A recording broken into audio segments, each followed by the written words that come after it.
The most expensive mistake a person can ever make is believing that the right heart will always be waiting after the wrong choice. Every crystal chandelier inside the Grand Astoria ballroom reflected the promise of a perfect beginning. White roses lined the aisle, a string quartet filled the elegant hall with soft music, and nearly 300 distinguished guests had gathered to witness what many newspapers had already called the wedding of the year. Ethan Whitmore, the 35-year-old billionaire behind Whitmore Holdings, stood confidently at the altar in a perfectly tailored black tuxedo, while Naomi Carter, a graceful 30-year-old black woman wearing an elegant ivory wedding gown, slowly walked toward him with quiet confidence and a smile that revealed neither fear nor uncertainty. Their future seemed only moments away. Then everything changed. Just before the officiant invited them to exchange their vows, Ethan's phone vibrated inside his jacket. He frowned at the unexpected interruption. The screen displayed Victoria Hale's name. Normally, he would have ignored the call, but something about the repeated ringing unsettled him. He stepped aside and answered in a low voice. The guests exchanged confused glances as silence spread through the ballroom. Moments later, Ethan's expression changed completely. Victoria's voice trembled as she claimed she had suffered a frightening emotional breakdown and begged him to come immediately, insisting she had no one else to rely on. Ethan looked back toward the altar. Naomi remained standing beneath the flowers, waiting patiently without asking a single question. The room seemed to hold its breath as every guest sensed that an invisible line had suddenly been drawn between loyalty and impulse. Ethan struggled for only a few seconds before making the decision that would define the rest of his life. He slowly removed Naomi's hand from his own. "I have to go," he said quietly. "Victoria needs me."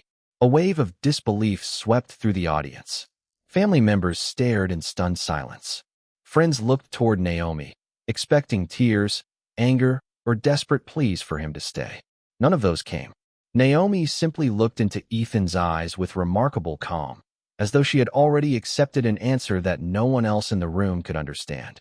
Without raising her voice or creating a scene, she reached into the small satin bag resting beside her bouquet and removed a polished black wooden box no larger than a jewelry case. She gently placed it into Ethan's hands. "Do not open this until you are ready to face the truth," she said softly. Her words carried no bitterness, no accusation, and no attempt to change his mind. Ethan glanced at the mysterious box, confused by her composure, but the sound of Victoria's anxious voice still echoed in his thoughts. Believing he was doing the compassionate thing, he slipped the box beneath his arm and hurried toward the ballroom entrance without looking back. The grand doors closed behind him with a heavy echo that seemed to silence the entire room. Naomi stood alone at the altar for several quiet moments before turning toward Daniel Brooks, her longtime attorney and trusted friend. She handed him her bouquet and calmly thanked every guest for coming. There was no public humiliation, no dramatic confrontation, and no collapse beneath the weight of heartbreak. Instead, she walked gracefully down the same aisle where she had expected to begin a new life, leaving behind only whispers, unanswered questions, and a black wooden box that Ethan believed could wait until another day. None of the people watching realized that the gift he had just carried away contained far more than memories. It held the truth that would one day force a billionaire to confront the real price of a single decision made in less than 1 minute. By the time the sun disappeared behind the Manhattan skyline, every major entertainment website and financial newspaper had already published the same shocking headline in different words. The wedding that everyone had expected to celebrate had ended before the vows were ever spoken. Reporters speculated endlessly, social media overflowed with opinions, and television commentators debated whether the billionaire had chosen love, responsibility, or simply followed an emotional impulse. None of them knew the complete truth because only 2 people understood what had really happened inside that ballroom, and neither of them intended to explain it. Naomi Carter quietly returned to the luxury hotel where she had reserved a private suite for her wedding preparations. The elegant ivory gown still flowed behind her as she entered the silent room, now filled with unopened gifts, fresh flowers, and carefully planned details that no longer belonged to the future she had imagined. Daniel Brooks followed a few moments later, carrying several personal belongings that had been left behind after the ceremony. He watched Naomi carefully, expecting the emotional weight of the day to finally become impossible to hide.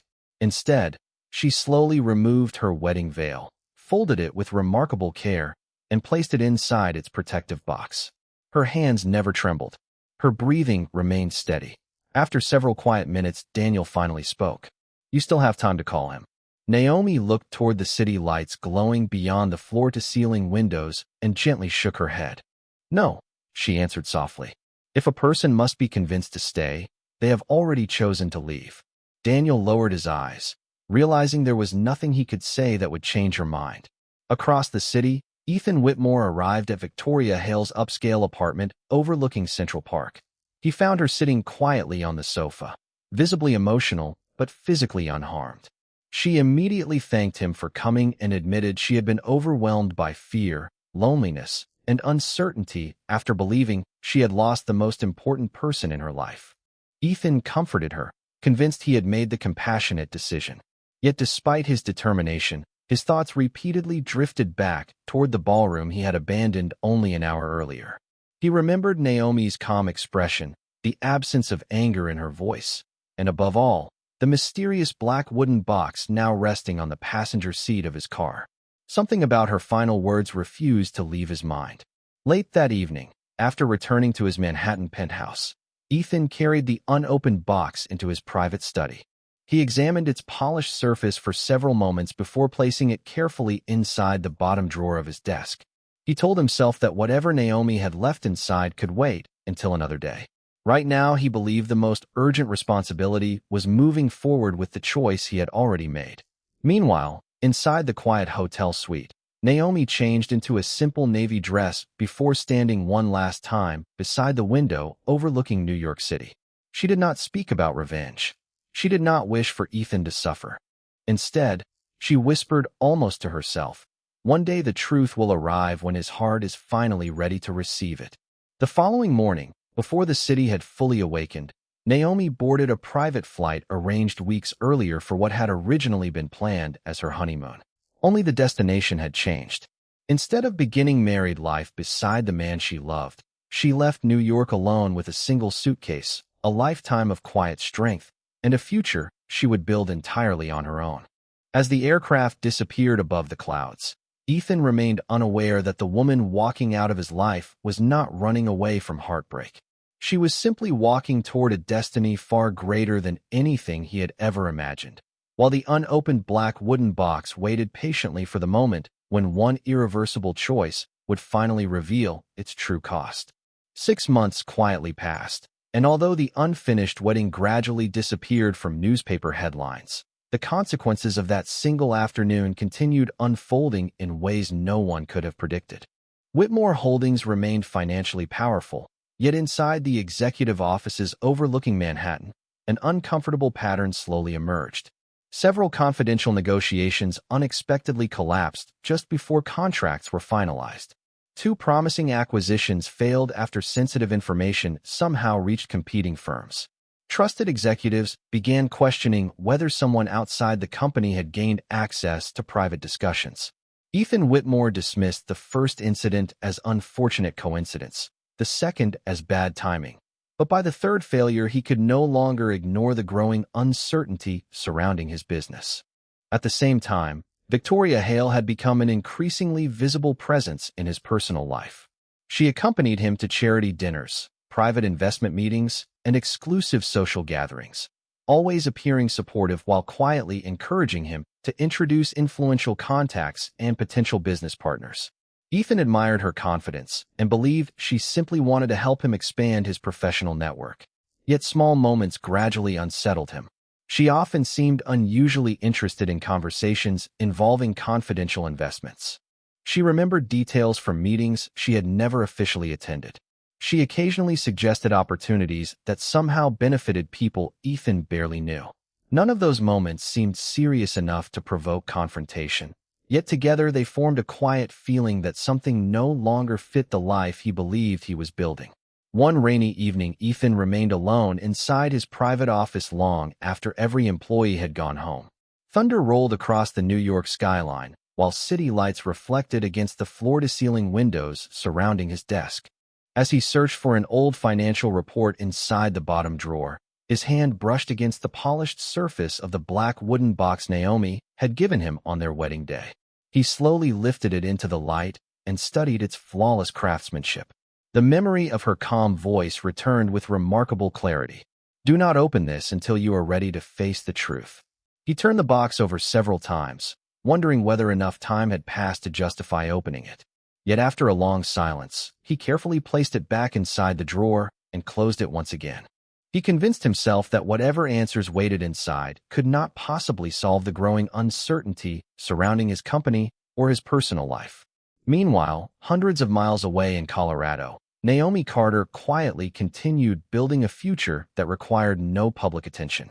She devoted her time to expanding educational programs, supporting local entrepreneurs, and investing in neighborhoods overlooked by larger financial institutions. Most people who met her simply knew her as Ms. Carter, a thoughtful businesswoman who preferred listening over speaking and whose greatest satisfaction came from creating opportunities for others. She never discussed the wedding that had changed her life. She never criticized Ethan. She simply focused every day on the work she believed truly mattered.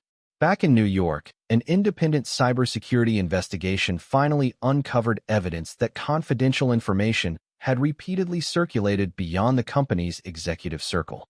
Although the report identified no direct criminal activity, it revealed several unusual communication patterns involving individuals recently introduced through Victoria's expanding social network.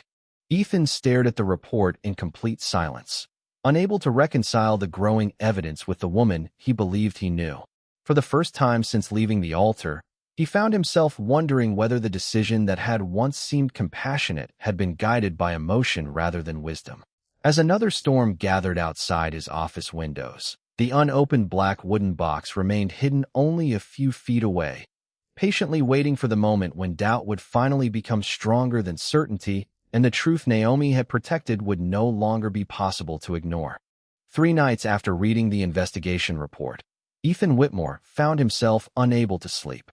The silence inside his Manhattan penthouse felt heavier than it had in months, as though every unanswered question had gathered inside the same room waiting for him to stop avoiding them. Rain tapped gently against the floor-to-ceiling windows while the lights of the city shimmered below like distant memories. For the first time since walking away from the altar, he no longer feared discovering what Naomi had left behind. He feared discovering why she had remained so calm when everything they had planned together disappeared in a single moment. Slowly he walked into his private study, opened the bottom drawer of his desk, and carefully lifted the polished black wooden box into his hands. It felt surprisingly heavy, not because of its weight, but because of everything it represented. Taking a slow breath, Ethan released the small brass latch. The lid opened without resistance. Resting neatly inside was the platinum wedding ring he had never placed upon Naomi's finger, still shining beneath the soft desk lamp exactly as it had on the morning of their ceremony. Beneath the ring lay a handwritten letter folded with extraordinary care. Ethan recognized Naomi's elegant handwriting immediately. His hands trembled slightly as he unfolded the page.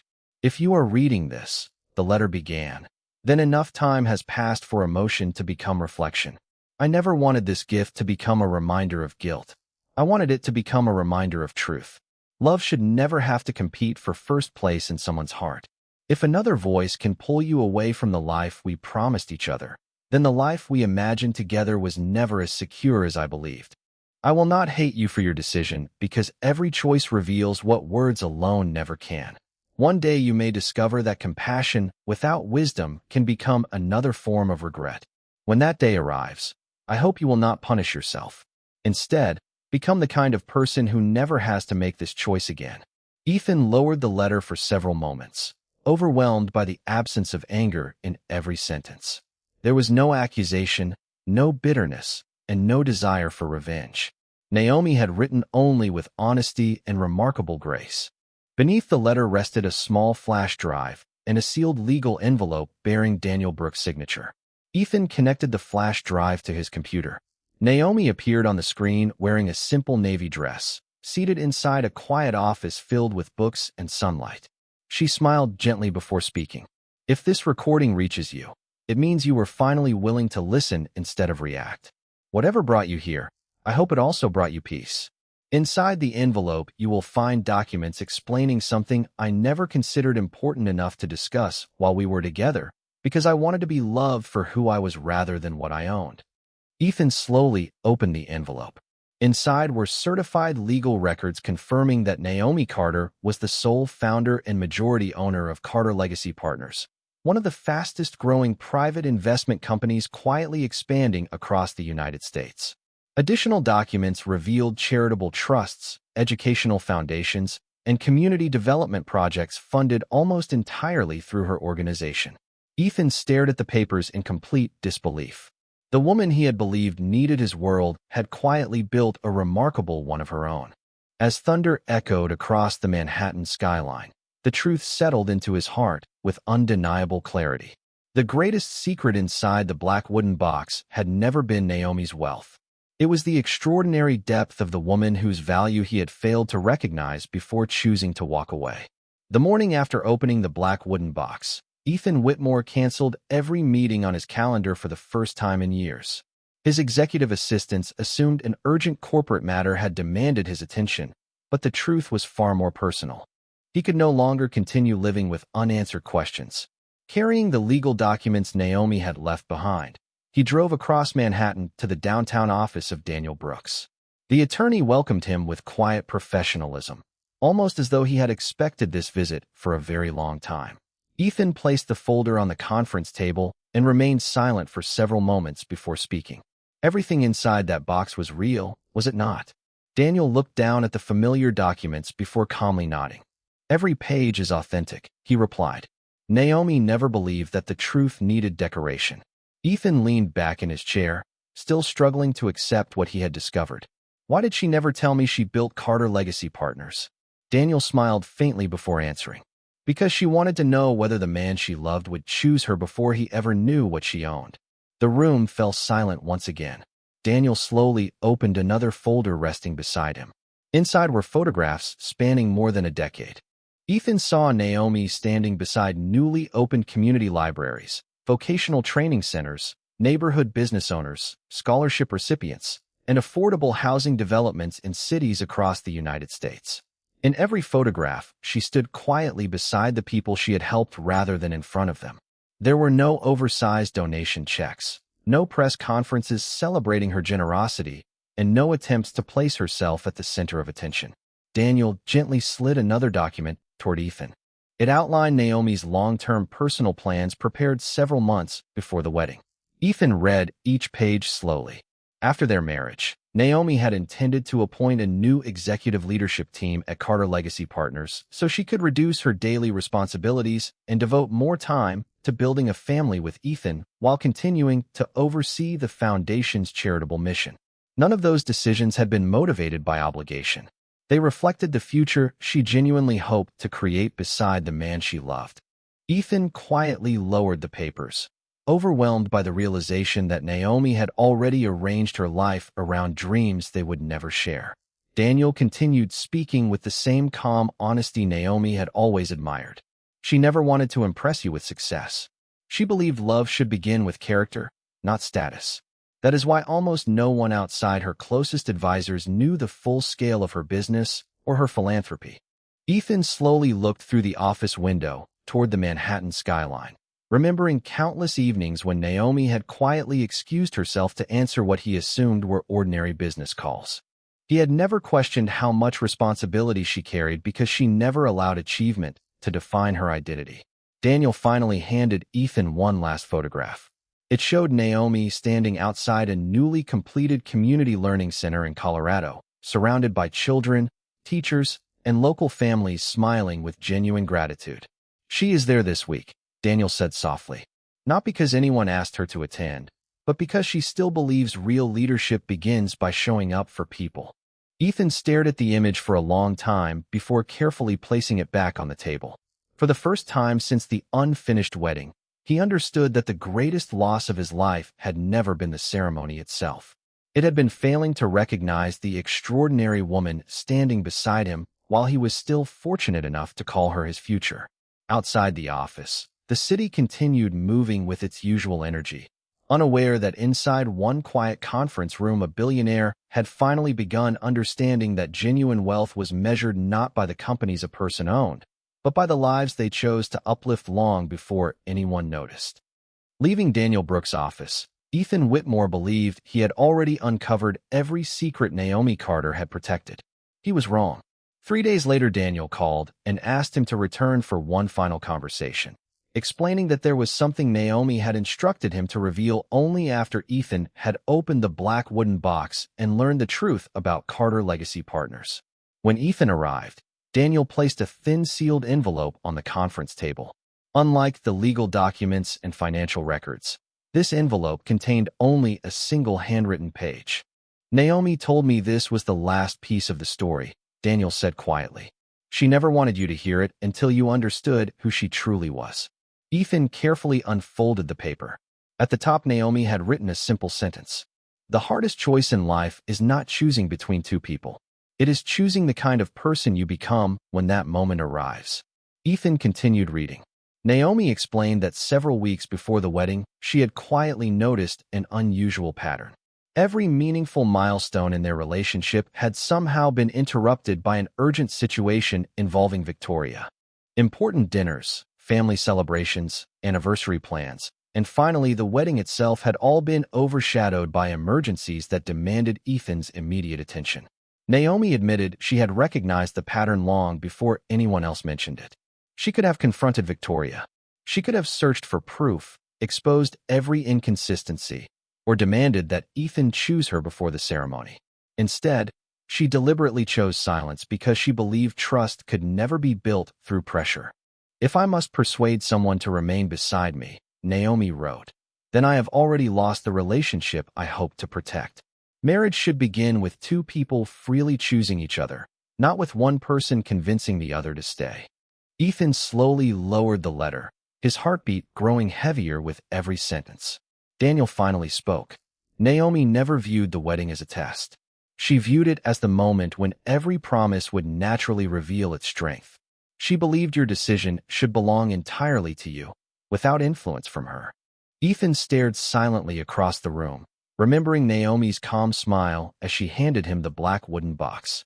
For months, he had believed her composure came from hidden knowledge or extraordinary emotional strength. Only now did he understand it came from acceptance. She had accepted that genuine love could never survive if it depended upon fear, guilt, or persuasion. Daniel continued with one final truth. "Do you remember asking me why she left without anger?" Ethan nodded. "Because she once told me something I have never forgotten," Daniel replied. "She said that losing the wrong future is painful, but living inside the wrong marriage would be far more painful for both people." Those words echoed through Ethan's mind long after the conversation ended. Driving back through Manhattan that afternoon, every familiar street seemed strangely different. He realized he had blamed Victoria for nearly everything that followed the wedding. Yet the deepest truth had nothing to do with another woman. Victoria had created an opportunity, but Ethan himself had made the decision. No one had forced him to walk away. No one had taken his hand from Naomi's. The choice had always been his alone. That realization became far more difficult to carry than any accusation could have been.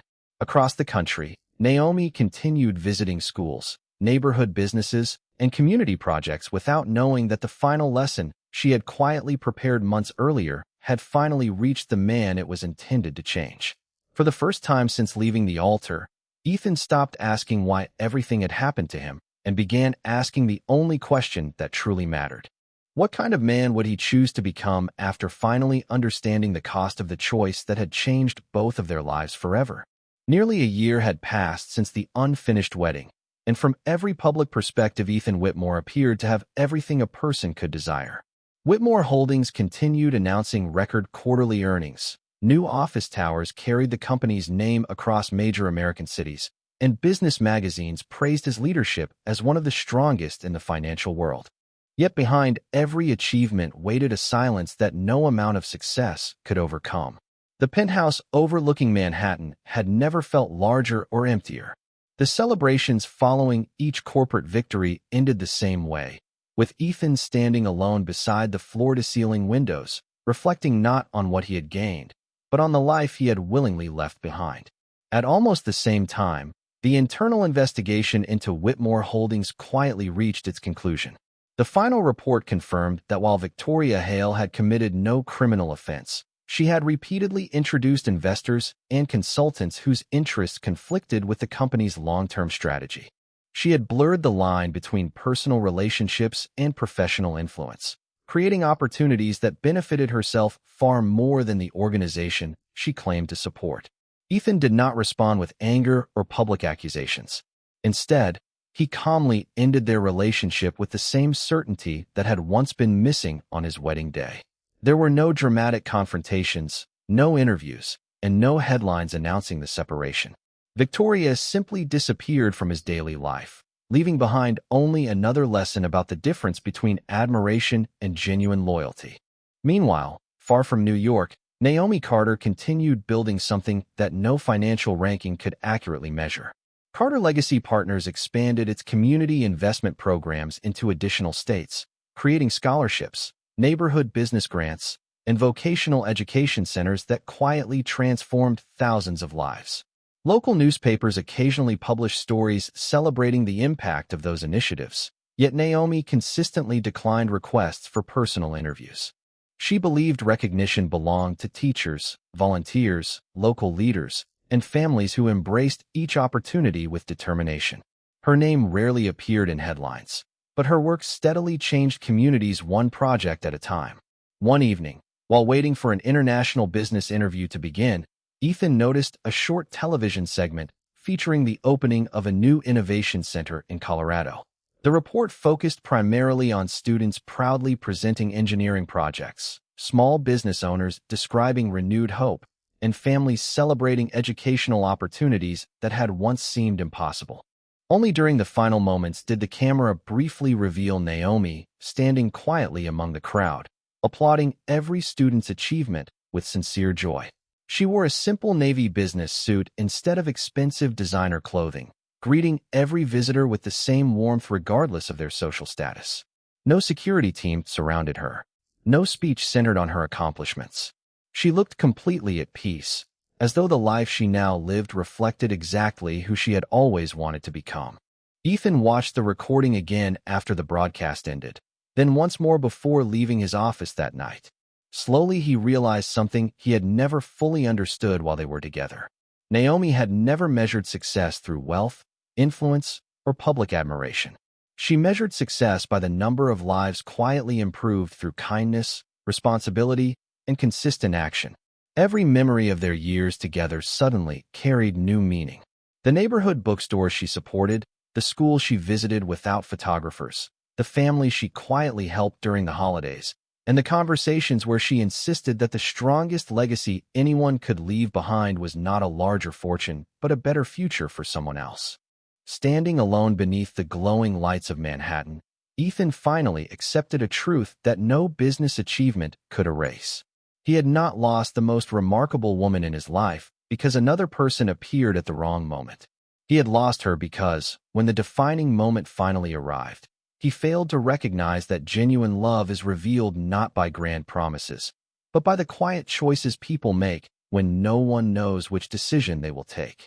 Autumn arrived in New York with crisp mornings and golden leaves drifting through Central Park, bringing with it the annual Legacy of Hope Charity Gala, one of the most respected philanthropic events in the country. Leaders from business, education, medicine, and nonprofit organizations gathered beneath the grand chandeliers of the Metropolitan Heritage Ballroom to celebrate projects transforming communities across America. Ethan Whitmore had attended the event every year as a corporate sponsor, but this time his reason for accepting the invitation was deeply personal. Several weeks earlier, he had quietly learned that Carter Legacy Partners would receive the evening's highest humanitarian recognition for its nationwide investment in education and neighborhood development. He understood there was a strong possibility Naomi Carter would be present. As guests filled the elegant ballroom, conversations gradually softened when the master of ceremonies announced the final award. Large screens displayed photographs of community libraries, vocational training centers, affordable housing initiatives, and scholarship recipients whose lives had changed through years of thoughtful investment. Yet throughout the presentation, one remarkable detail stood out. Nearly every image focused on the people whose futures had improved rather than the woman responsible for making those opportunities possible. When Naomi's name was finally announced, the audience rose in a standing ovation before she even reached the stage. She walked forward wearing a graceful midnight blue evening gown, her quiet confidence unchanged despite everything that had happened during the past year.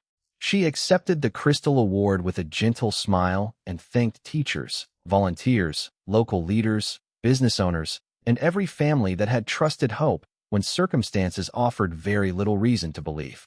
She never mentioned her personal sacrifices. She never spoke about the wedding that had once become national gossip. She simply reminded the audience that every successful community begins with people willing to invest in someone else's future before expecting recognition for themselves. Ethan listened to every word in complete silence. He realized that the dignity Naomi carried on the wedding day had never been temporary strength created by heartbreak. It had always been the foundation of her character. After the ceremony ended and guests gathered throughout the ballroom, Ethan quietly waited until the crowd surrounding Naomi gradually dispersed. When their eyes finally met across the room, neither surprise nor resentment appeared on her face. She greeted him with the same calm kindness she offered every other guest that evening. Ethan approached slowly before stopping a respectful distance away. For several moments, neither of them spoke. Finally, he looked at her with complete sincerity. "I opened the box," he said softly. Naomi nodded almost imperceptibly. "I thought you might someday." Ethan lowered his eyes briefly before continuing. "Everything inside changed me. I spent months wishing I could go back and make a different choice." Naomi listened without interrupting. When he finished speaking, she answered with the same quiet grace that had always defined her. "The past teaches us who we become. It does not give us permission to live there forever." Ethan felt the weight of those words settle into his heart. "Can you ever forgive me?" he asked. Naomi smiled gently, not with sadness, but with genuine peace. "I forgave you long before you opened the box," she replied. "Holding on to resentment would only have delayed my own future." Ethan struggled to find another response, realizing forgiveness and reconciliation were not the same gift. Naomi had released the pain without returning to the life that caused it. As another round of applause echoed through the ballroom for the evening's scholarship recipients, the two of them stood together for one quiet moment, no longer connected by broken promises, but by a shared understanding that truth, once finally accepted, has the power to transform even the deepest regret into the beginning of genuine wisdom. Several months passed after the Legacy of Hope Charity Gala, and life continued moving forward with the quiet certainty that time often brings to people who have accepted the truth. Ethan Whitmore no longer searched for opportunities to change the past because he finally understood that redemption could never be earned by asking someone else to relive yesterday. Instead, he focused on becoming the man he wished he had been when life first presented him with its most important choice. Under his leadership, Whitmore Holdings introduced new scholarship initiatives, expanded community investment programs, and partnered with local organizations without attaching his personal name to every contribution. Those who worked beside him noticed the change. He listened more than he spoke. He made decisions with greater patience. Success remained important, but character had quietly become his highest priority. Across the country, Naomi Carter continued guiding Carter Legacy Partners with the same humility that had always defined her life. New education centers opened across rural communities, neighborhood businesses received opportunities to grow, and thousands of students pursued careers that once seemed beyond their reach. Whenever journalists asked about the inspiration behind her work, she always redirected attention toward the teachers, volunteers, families, and local leaders whose determination transformed financial support into lasting change. She believed the strongest legacy belonged not to the person who gave the opportunity, but to those who embraced it with courage. One bright spring afternoon, nearly 2 years after the unfinished wedding, Ethan received an invitation to attend the opening of a community innovation campus jointly supported by Whitmore Holdings and Carter Legacy Partners. There was no private message attached, no emotional request, and no expectation beyond celebrating a project that would serve future generations. When he arrived, children eagerly explored science laboratories, families toured classrooms, and local entrepreneurs introduced new businesses created through community investment programs.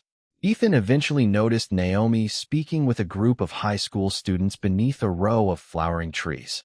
She laughed warmly as the students described their dreams for the future, encouraging each of them with the same quiet confidence that had once encouraged him. When their conversation ended, Ethan walked toward her.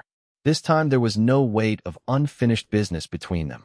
They greeted one another with sincere respect, sharing a few peaceful moments watching young students race across the campus lawn.